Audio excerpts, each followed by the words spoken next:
it because Georgie wanted Which the way class is it because filming? she's not here. Okay.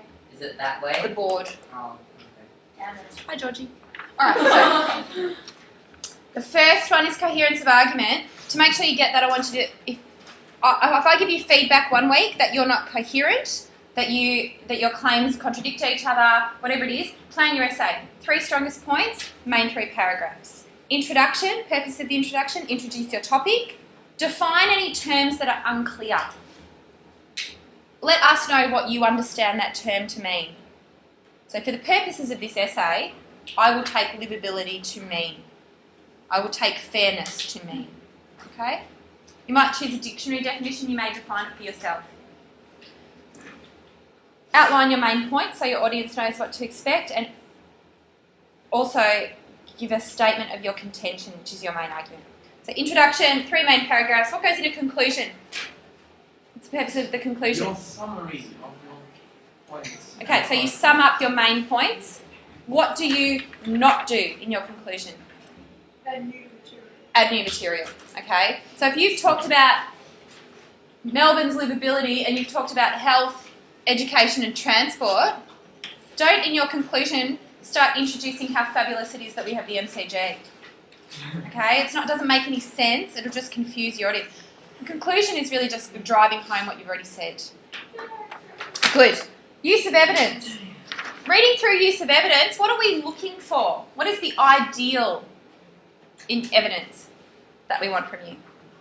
true evidence.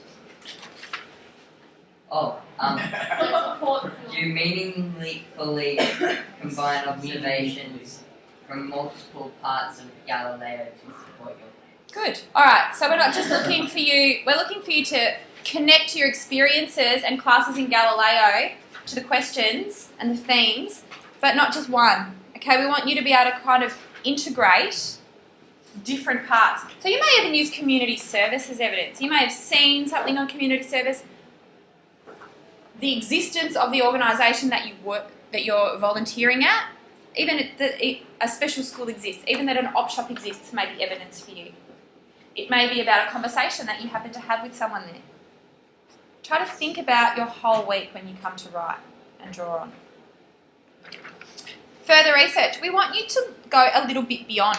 We want you to think, okay, what's missing, or what would really help my argument here? An example of this is I've had students who have written in the past things like, Australia is much more livable now than in the past, because in the past, like when Aboriginals were around, they had like really big TVs. What? Yeah, that's right. Really? What? Their TVs were really big. They took up heaps of room. Now we can hang our TVs on our wall. Are you serious? I'm serious. I've also had things like, cars are heaps better now than they were for Aboriginals. Sorry. So, what would have really helped that student is if they thought cars were, okay, let's go with the TV example. I think lots of If people- they even had the thought process, TV is better now than it was in Aboriginal times, what they maybe could have done is looked up when TV was invented, and that might have been really helpful to them because they would have realised that television didn't exist. Some oil. Did they fail? They didn't fail, but they definitely did not get coherence of argument because they made irrelevant, contradictory claims. They didn't explain those claims either. They didn't back them up. So if you think to yourself, you use your evidence from Galileo, but you also may know from your general experience that there are some facts in the world or some situations in existence from your general knowledge that support your argument. Great. Look it up. Make sure. Don't just say things like, what else have I heard? Let me think. I'm pretty sure I'm pretty sure that like crimes like theft and rape didn't exist in the 1920s. Okay. It's not true, but even if it were true, if you look it up and you give it a reference, great. What you may find out when you look up crime statistics is that theft and rape were a lot lower back then. So if you want to make the case that life was more livable in the 1920s,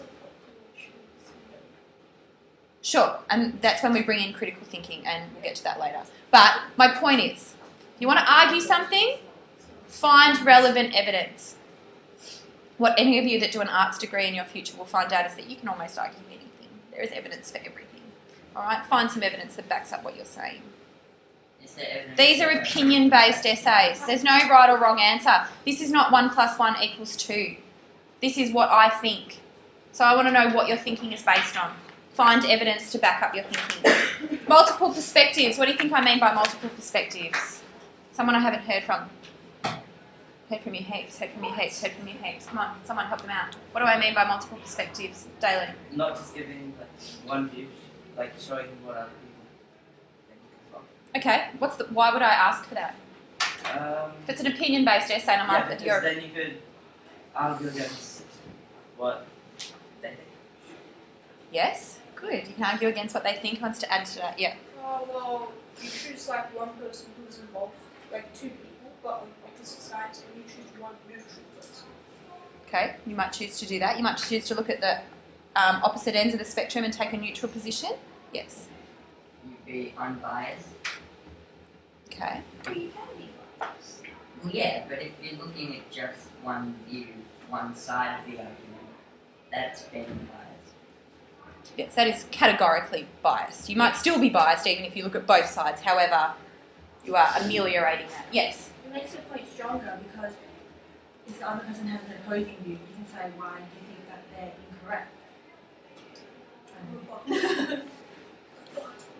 India. It got to understand and then we are. Good. All right, all of these points. We put them all together. That is the perfect answer. It makes your argument stronger if you have considered the alternative perspective. Who here's done any debating? Okay. When you plan a debate, you think about what you expect the other person to hear, right? So you can come up with points to argue against them. Because rebuttal is a really strong point. Now, you don't have, this isn't the forum where someone else will speak and then you'll rebut. You rebut in the body of your essay. It makes your point stronger. And when I'm reading it, basically what you're doing is writing to persuade. It's opinion-based, but you're writing to persuade me or your audience that you're right. You're giving evidence and points of view. You want to get me on side. So, convince me of the complexity and sophistication of your thought process. Don't just make me think you ran off some essay with no evidence, with no allusion to the other side. Make me think that you've given this a lot of thought and you've come to this perspective based on reason and evidence. And one of the ways to do that is to say, now I know what you might be thinking. You might be thinking, sure, this is true, but the opposite is also true. But I've thought about this and here are the weaknesses in that argument. Yes? Well, what happens if we use like authorities such as like a really bad reference such as Wikipedia? Mm-hmm. I mean, you can't really rely on everything it says. But it is not evidence. Yeah. Yeah, we're going to get to evidence in just a minute when we get to critical thinking, okay? Okay. I can tell you're all over critical thought, so good. Another way to get the multiple perspectives point is to consider it from the perspective of different interest groups or stakeholders. So if I ask you in Justice Week, is Melbourne fair, for example, you might consider it from different, you might say, yes, Melbourne is fair for some people, but it's not as fair for others. You might say in multiple perspectives for is Melbourne livable, Melbourne is really livable for some people, such as these people and here's why. But for some other people, it's not as livable. When I went to North Melbourne, I realised that Melbourne is really livable, or North Melbourne is a really livable suburb for the elderly because of X, Y, and Z. However, it is not as livable for young people for these reasons. I'm not telling you that's what you think. But multiple perspectives can also be different people in the community. All right, good. Now we're up to critical thinking, and Samuel's all over this. So, critical thing is a tricky concept because I think it gets often confused with criticism. That's not what I'm asking you to do. If you are doing this, you are including, for example, evaluating the quality of your evidence. Samuel, this is kind of what you were talking about before when you said crime statistics might be lower in the 1920s, but the population is lower. So you're critiquing, going that one step further and not just going, oh, there's a statistic, I'm taking it. You're thinking about the quality of it. If, for example, you were trying to make a statement about the impact of mining on the Australian landscape, and you came across a study that said mining has no detrimental effects on the Australian landscape or environment, and then you thought to yourself, I wonder who wrote this study. And then you find out that BHP Billiton funded the study. You may wish to question whether or not that evidence is reliable, because the people that paid for it have a certain interest in the outcome of that study. This is the kind of questioning the evidence I want you to do. If you read a study that says all students are lazy, and you find out that it comes from the Australian Teachers Federation, you may wish to seek out some other evidence and compare the two. Now, if you compare the Teachers Federation evidence to the Australian Students Advocate study and you find that they are the same, then it's probably reliable. But if you find that they are different, you may wish to discuss that. Critical thinking. Okay, so that's evidence. Influence of stereotypes or bias. I ask you to write about, I don't know, media perceptions of young people. Excuse this interruption. School. Alex Sutherland, 82. That's nothing to do with us. To the Chapman office now, please. Alex And you read or you hear a radio program on 3AW where they say that all Aboriginal people are alcoholics.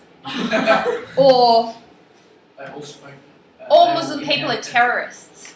Stereotypes, bias. Point that out. Suggesting what might be missing or hidden from the evidence or argument, or questioning the underlying theories or ideas of the topic.